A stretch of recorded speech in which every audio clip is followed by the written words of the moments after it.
Уважаемые члены Центральной избирательной комиссии Республики Абхазия, уважаемые коллеги, международные наблюдатели, я искренне хочу, чтобы мы завтра с вами убедились, что абхазская государственность давно состоялась. Здесь есть опыт проведения любых избирательных кампаний достойно, организованно, при всех страстях, которые кипят между кандидатами в президенты. Будем верить, что эти страсти останутся в рамках действующей Конституции и закона. А мы с вами будем наблюдать, и надеюсь, мы это сможем оценить.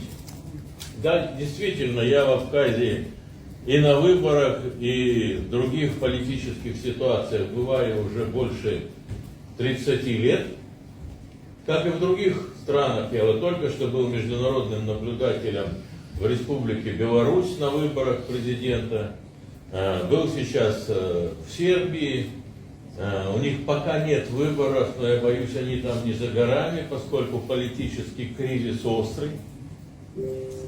Я искренне хочу, чтобы между Абхазией и Российской Федерацией не было никакого недопонимания, а была бы гармония отношений и единство наших действий. Я думаю, вопросы все будем задавать друг другу послезавтра. Спасибо. Дмитрий Зуравович,